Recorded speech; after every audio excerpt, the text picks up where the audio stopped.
కాంగ్రెస్ ప్రభుత్వం అధికారంలోకి రాకముందుకు అవుట్సోర్సింగ్ ఉద్యోగస్తులకు చాలా వరకు హామీలు ఇచ్చింది. సో ఆ హామీలన్నీ వెంటనే నెరవేర్చాలని చెప్పేసి పెద్ద ఎత్తున ఇందిరా పార్క్లో అవుట్సోర్సింగ్ ఉద్యోగులు అయితే ధర్నా ఇస్తున్న పరిస్థితి. మాట్లాడించే ప్రయత్నం చేద్దాం. మనతో పాటు ఉద్యోగుల జేఏసీ అధ్యక్షుడు పులి లక్ష్మణ్ ఉన్నారు. అన్న, ఏంటి మీ ప్రధాన డిమాండ్స్ ఏంటి అసలు? తొలి వెలుగు ఛానల్ వారికి ప్రత్యేకంగా రాష్ట్రంలో పనిచేస్తున్న 5 లక్షల మంది వారి కుటుంబ సభ్యుల తరఫున ప్రత్యేకంగా ధన్యవాదాలు తెలియజేస్తున్నాం. ఎందుకంటేనా మన ఛానల్ ద్వారా అనేక సార్లు కూడా మా సమస్య ప్రభుత్వం దృష్టికి తీసుకెళ్లడంలో కీలక పాత్ర పోషించి మన ఛానల్. అయితే ఇప్పుడు కూడా ఈరోజు ఇందిరా పార్క్ దగ్గర వేదిక ద్వారా మేము ధర్నా పెట్టడానికి మహాధర్నా నిర్వహించడానికి ఒకటే కారణం, ఇది మా 5 లక్షల మంది యొక్క ఆకలి పోరాటం, ఆత్మగౌరవ పోరాటం. ఇవాళ తెచ్చుకున్న తెలంగాణలో మా బతుకులు ఎక్కడని చెప్పి ఇందిరా పార్క్ వేదిక దగ్గర ప్రశ్నిస్తూ ఉన్నాం. ఇవాళ నాటి తెలంగాణ ఉద్యమంలో పాల్గొన్నాం. తెలంగాణ మరలా వచ్చిన 14 సంవత్సరాలు కూడా ఇలా మా జీవితాలని రోడ్డున పడతా ఉన్నాయి. ఇలా మా ఉద్యోగస్తులు ఒక్కొక్కరు 10 సంవత్సరాలు 12 సంవత్సరాలు పనిచేసిన తర్వాత ఇలా మా ల్యాబ్ టెక్నీషియన్లు ఒక్కొక్కరు మీరు కరోనా కాలంలో ఈ కరోనా కాలంలో ప్రపంచమే వణికింది. అలాంటి కాలంలో మా ల్యాబ్ టెక్నీషియన్లు కూడా ఇంటికి దూరమై కూడా పనిచేసేవారు. ఇలా మీరు రెవెన్యూ శాఖ డిపార్ట్మెంట్లో అర్ధరాత్రి అయినా కూడా వాళ్ళతో పని చేయించుకున్నారు. ఇవాళ మీరు ఎక్సైజ్ డిపార్ట్మెంట్లో అదే పరిస్థితి. అంటే మీరు సంవత్సరాలు పనిచేసిన కొద్దీ కూడా ఇవాళ మీతో పని లేదని చెప్పి తీసేయడం అనేది ఎంతవరకు కూడా ప్రభుత్వం అనేది సమంజసం అనేది కూడా మేము వేదిక ద్వారా అడుగుతున్నాం. మరి మీరు ఇట్లా సంవత్సరానికి 1000 మందిని 500 మందిని తీసేసే బదులు మీకు నిజంగా ఈ 5 లక్షల మంది అక్కర్లేకపోతే ఒకటే జీవో ఇచ్చి మాకు 5 లక్షల మంది అవసరం లేదని ఆయన మీరు అందరూ ఇంటికి వెళ్ళిపోమని చెప్పండి. బాజాప్తగా మేము దానికి కూడా సిద్ధంగానే ఉన్నాం. 5 లక్షల మంది ఒకటే రోజు పోతాను కూడా మేము సిద్ధంగా ఉన్నాం. కానీ ఇలా అనేక దఫల వారీగా మనకు మీరు తీయడం అనేది చాలా చట్ట విరుద్ధంతో పాటు ఇవాళ మీరు అగ్రనేత రాహుల్ గాంధీ కూడా భారతదేశం మొత్తం కూడా ఇలా మన భారత రాజ్యాంగాన్ని పట్టుకొని రాజ్యాంగంలో ఉన్న విలువలు చెప్పుకుంటూ తిరుగుతూ ఉంటే ఇలా అదే రాజ్యాంగంలో ఉన్నటువంటి తెలంగాణలో మనము మీరు ముఖ్యమంత్రి ఉండి కూడా ఇలా అటు ఒక సుప్రీంకోర్టు అత్యంత న్యాయస్థానం ఇచ్చినటువంటి సమాన పనికి అమలు చేయకపోగా ఇలా ఉద్యోగస్తుల్ని మీరు సంవత్సరాలు పనిచేసినటువంటి తొలగించడం అనేది మీకు ఏ విధంగా అంజసం అని చెప్తా ఉన్నాం. ఇలా మీరు అధికారంలో 10 సంవత్సరాలు 15 సంవత్సరాలు పనిచేయకపోతే భారతదేశం మొత్తం తిరుగుతుంటే మరి 10 సంవత్సరాలు పనిచేసి మా రోడ్డు మీద పడిస్తే మరి మేము కూడా ఏం చేయాలనేది కూడా మీరు ప్రభుత్వానికి మీరే ప్రశ్నిస్తూ ఉన్నాం. మేము ఇవాళ మీరు అధికారం రాకముందుకు రాష్ట్రం మొత్తం తిరిగిరు, మా అందరినీ కలిసి తిరిగారు. ఇవాళ అధికారంలోకి వచ్చి 2.5 సంవత్సరాలైనా కూడా మీరు సినిమా హీరోల పెళ్లిళ్ళకి పోతానికి అవకాశాలు ఉంటాయి. మీరు ఆ అగ్ర హీరోలకు మీకు అపాయింట్మెంట్ సమయం ఉంటుంది. మిగతా రెగ్యులర్ సంఘాలకు టైం ఇవ్వడానికి అపాయింట్మెంట్ ఉంటుంది. కానీ ఒక చిరు ఉద్యోగులము 10,000 రూపాయలతో పొట్ట తీసుకుంటూ బతుకుతున్నాము. ఒక్క 5 నిమిషాలు మా సమస్య మీకు మాట్లాడటానికి సమయం లేదంటే మీరు ఎట్లా ముఖ్యమంత్రి అవుతారో కూడా మేము అసలు మీ ప్రజాప్రభుత్వం కూడా ఎట్లా అవుతుందో మీరు ముఖ్యమంత్రి ఎట్లా కూడా మేము తొలి వెలుగు ఛానల్ ద్వారా గట్టిగానే అడుగుతున్నాం. మేము ఈ సమస్య అనేది చాలా చిన్న సమస్య. ఇలా మీ పక్కనున్న ఐఏఎస్ అధికారుల మాటలు మిగతా సంఘాల నాయకులు మాట వింటే ఏం ఉపయోగం ఉండదు. ఎందుకంటే ఇలా కడుపులో ఆకలి అవుతున్నది మాకు, పెట్టేది మీరు. సమస్య ఇక్కడ జటిలమైనప్పుడు మీరు మా సంఘం యొక్క చెప్పితే మీకు దీనికి సొల్యూషన్ దొరికింది. కానీ మా సమస్యని మా కడుపులో బాధని ఐఏఎస్ ఆఫీసర్లకు ఏం తెలిసి ఇవ్వాలా? ఐఏఎస్ ఆఫీసర్ ఇళ్ళల్లో ఒక్కొక్కరు ఇళ్ళల్లో మా అవుట్సోర్సింగ్ ఉద్యోగస్తులు ఇళ్ళలో పనిచేస్తారు. 5-10 మంది పని చేయించుకుంటారు. ఇవాళ ఎక్కడ ఈ వ్యవస్థను రద్దు చేపిస్తే వాళ్ళ ఇళ్ళలో పని చేయడానికి మా ఉద్యోగస్తులు అని చెప్పి వాళ్ళ యొక్క స్వలాభం కోసం ఇవాళ వ్యవస్థను రద్దు చేయకుండా అడ్డుపడతా ఉన్నారు. ఇవాళ ఏజెన్సీలు మొత్తం పూర్తిగా అసలు మినిస్టర్లు ఎమ్మెల్యేలు వాళ్ళ యొక్క అనుబంధ వర్గాలకు సంబంధించిన వాళ్ళని పెట్టుకొని ఒక్కొక్క ఏజెన్సీలకు 1000 మందిని 2000 మందిని ఇలా మీరు ఉద్యోగస్తులు జమ చేసి సుమారు నెలకు 200 నుంచి 300 కోట్ల రూపాయలు ఏజెన్సీలకు కమిషన్లు పోతా ఉన్నాయి. అంటే ఎంత విడ్డూరమని ఇలా మీరు ప్రతి దాన్ని ఏమంటారు, ఎక్కడ అన్యాయం జరిగినా మా దృష్టికి తీసుకురమ్మంటున్నారు. బరాబర్గా చెప్తా ఉన్నాం. ఇందిరా పార్క్ వేదికగా ఇప్పుడు 2.5 సంవత్సరాలు అనేక ధర్నాలు నిర్వహించినాం.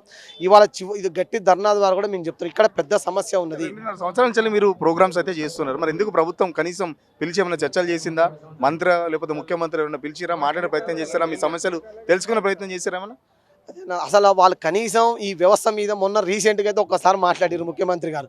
ఇందులో ఏదో అన్యాయం జరిగింది, కుంభకోణం ఉంది, ఉద్యోగస్తులు వాళ్ళ మీద సిటీ విచారణ చేయాలని చెప్పి అన్నాడు. అది అక్కడ ఆ మాటతో అక్కడే పరిమితం అయిపోయింది. కానీ ఇలా మీరు ఏ న్యూస్ పేపర్ చూసినా, ఏ న్యూస్ ఛానల్ చూసినా కూడా ఇక్కడ జరుగుతున్న అన్యాయాలని 1000 కోట్ల రూపాయలు ప్రతి ఛానల్ కళ్ళకు కట్టినట్టు కూడా కనిపించింది. అయినా మీకు ఎందుకు కనబడట్లేదు అంటున్నాను. అంటే అదే వీళ్ళకు చుట్టుపక్కల ఉన్న ఐఏఎస్ అధికారులు కావచ్చు, వీళ్ళకున్న సంఘాల ద్వారానే ప్రభుత్వం కళ్ళు మూసుకొని పనిచేస్తుంది. మేము సూటిగా చెప్తా ఉన్నాము, 1.5%తో ఉన్నటువంటి మీరు అధికారంలోకి వచ్చింది ఆ పర్సెంట్. ఇలా 5 లక్షలు ఇంటి 20 లక్షలు అంటే మా ఓటు పర్సెంట్ ఎంతో కూడా బాధ్యతగా చెప్తా ఉన్నాం. మేము అడుగుతున్నది చాలా అతి చిన్న. ఇంకొకటి 5 లక్షల మంది ఉద్యోగస్తులు ఉంటాయన్న ఇలా ఒక ఉద్యోగస్తుడు చనిపోయినా రూపాయి రాదు. రిటైర్డ్ అయినా రూపాయి రాదు, మధ్యలో తొలగించిన రూపాయి రాదు. మీకు ఇక్కడ కూడా భారం లేకుండా 5 లక్షల మందిని ఒక కార్పొరేషన్ తీసుకొచ్చి నెలకు 100 రూపాయలు కటింగ్ పెడితే నెలకు 5 కోట్ల రూపాయలు అవుతుంది.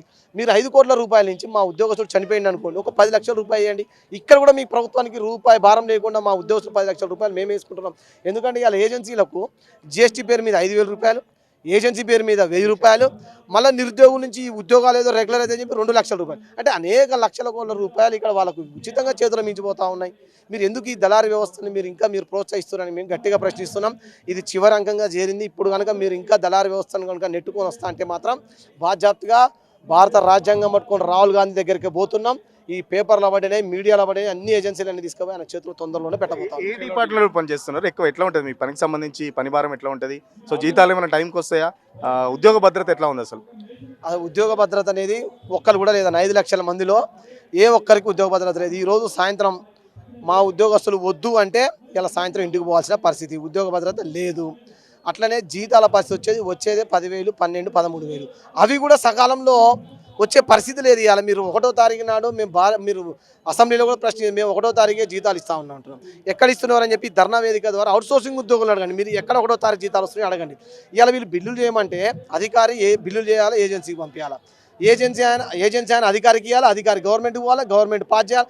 ఇవన్నీ వచ్చేసరికి నెలల తరబడిపోతుంది. ఇవాళ మేము మళ్ళీ సార్ కాడికి పోయి సార్ బిల్లు చేయండి సార్, అది ఏజెన్సీ ఆయన బతుకొని మాకు బిల్లు పంపి, ఎంతసేపు ఉన్నా వీళ్ళ చుట్టే తిరుగుతూ ఉన్నాం మేము. ఇంకా ఎందుకు ఈ వ్యవస్థలు మీరు డైరెక్ట్గా నేరుగా రెగ్యులర్ ఉద్యోగస్తులకు ఏ మాదిరిగా చేయాలనుకున్నారో అదే మాదిరి కూడా మమ్మల్ని కూడా చేయమని చెప్పి మేము కోరుతా ఉన్నాం. మేము ఎందుకు మరి బ్యాంక్ అకౌంట్లు వేసి బ్యాంక్ అకౌంట్ లేకపోతే కార్పొరేషన్ ద్వారా మీకు జీతాలు ఇవ్వాలని చెప్పేసి కూడా డిమాండ్ చేస్తున్నారు. మరి ప్రభుత్వం ఎందుకు లైట్ తీసుకుంటుంది? మీరేమో 5 లక్షల మంది ఉన్నారు, 20 లక్షల ఓట్లు ఉన్నాయని చెప్పేసి చెప్తున్నా కూడా ప్రభుత్వం ఎందుకు మిమ్మల్ని ఇంత లైట్గా తీసుకుంటుంది? మరి ఇప్పుడు 5 లక్షలు కూడా మేము చెప్తున్నది కాదు, వాస్తవానికి అఫీషియల్గా ఫైనాన్స్ డిపార్ట్మెంటు సర్క్యులర్ రిలీజ్ చేసింది.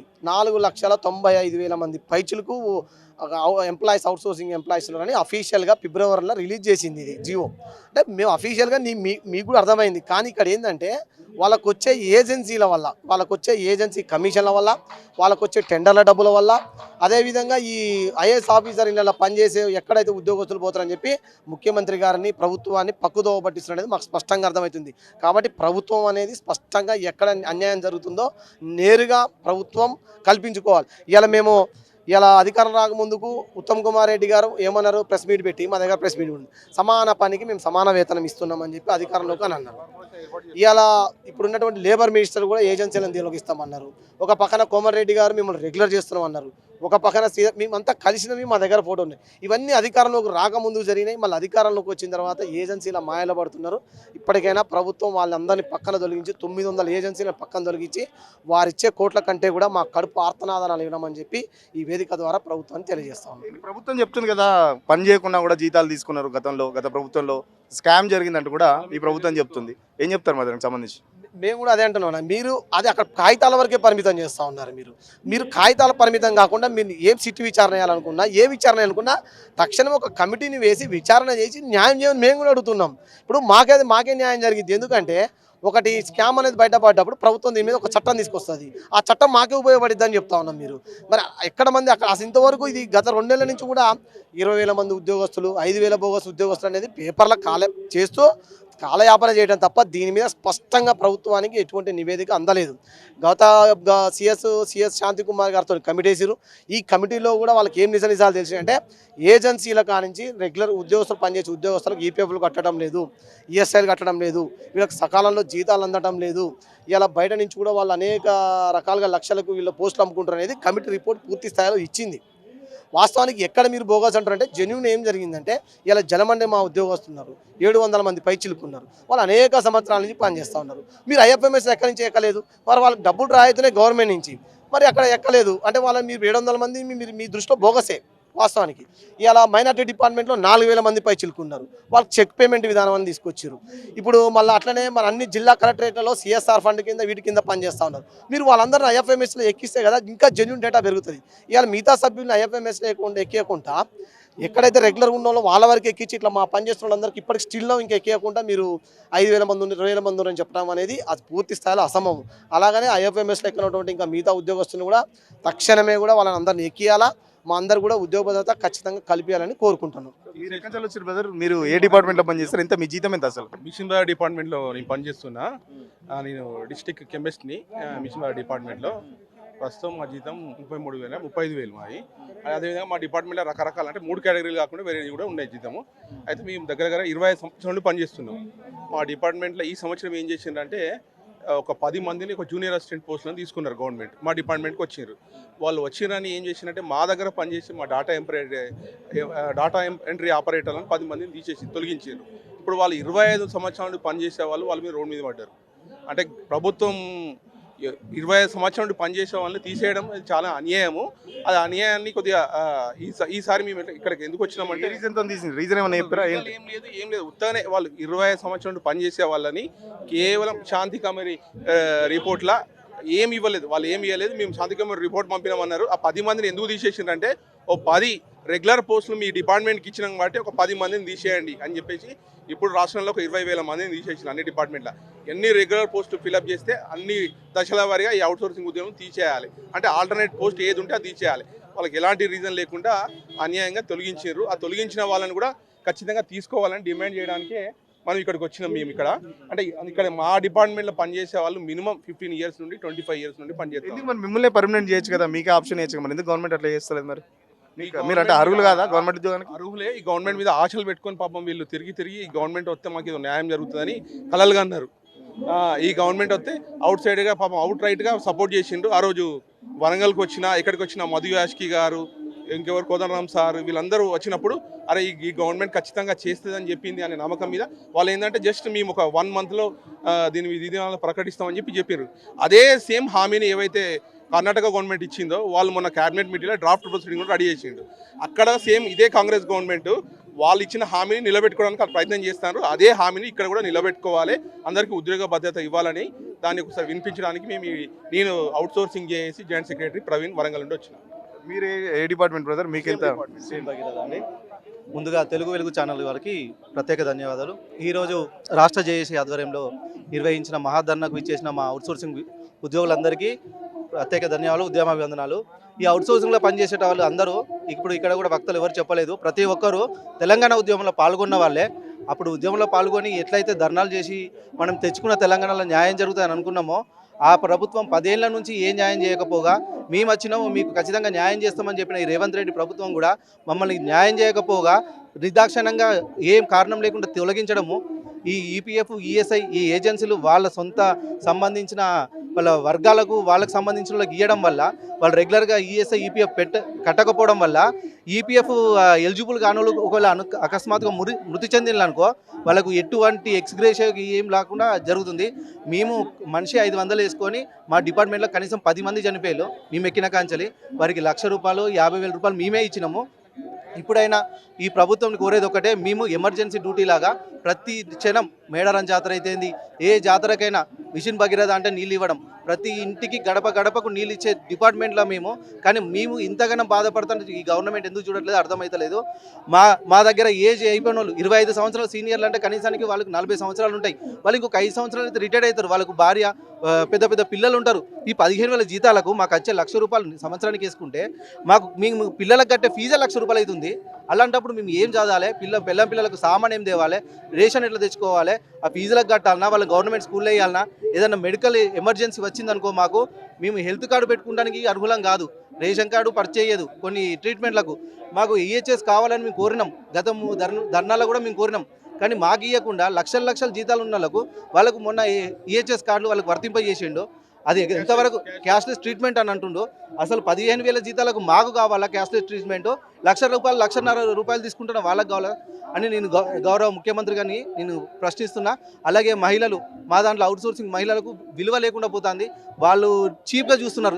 హైయర్ ఆఫీసర్ ఉంటారు కదా, నువ్వు అవుట్సోర్సింగ్ అమ్మా, నువ్వు ఇట్లా రావాలి, నువ్వు ఈ టైంకి రావాలి ఆ టైంకి రావాలని వాళ్ళని చీప్గా వేధిస్తారా? ఆఫీసర్ ఖచ్చితంగా టైం మెయింటైన్ చేయాలి. ఒకరోజు కూడా లీవ్ ఉండదు.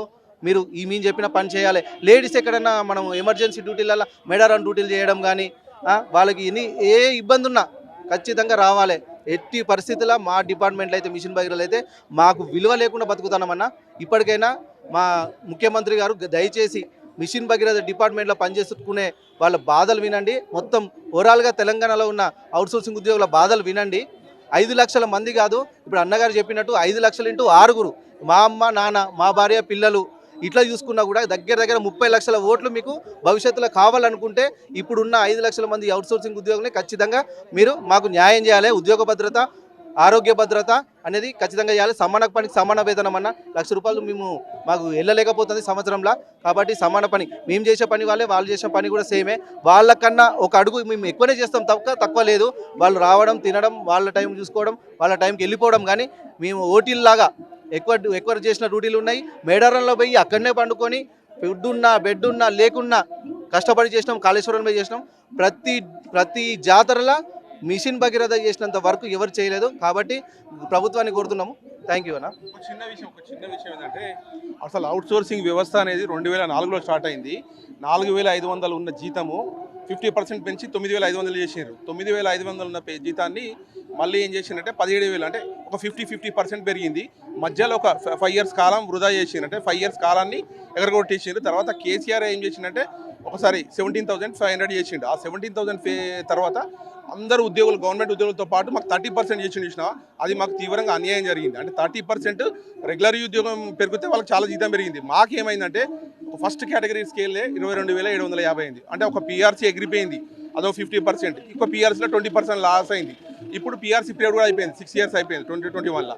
అంటే దగ్గర ఈ 2 పీఆర్సీలో లాస్ అయిన ఈ 50% ప్లస్ 20%, అంటే 120% జీతం పెరుగుతూనే ఇప్పుడున్న 2026లో ప్రతి ఒక్క అవుట్సోర్సింగ్ ఉద్యోగం బతుకుతాడు. లేకపోతే మాత్రం ఇప్పుడున్న జీతాలతోటి అసలు బ్రతకలేడు. అసలుకి చిన్న రోగం వచ్చినా అసలు ఫీజు కట్టలేక చిన్న పిల్లలు, ఇప్పుడు అవుట్సోర్సింగ్ ఎంప్లాయీ పిల్లలు ఎవరో ఫీజు కట్టలే అంటే అవుట్సోర్సింగ్ ఎంప్లాయీ పిల్లలు బెంచ్ మీద నిలబెట్టడం, ఇవన్నీ అంటే ఘోరమైన అవమానాలు పాలవుతుంది కేవలం ఒక అవుట్సోర్సింగ్ ఉద్యోగులే.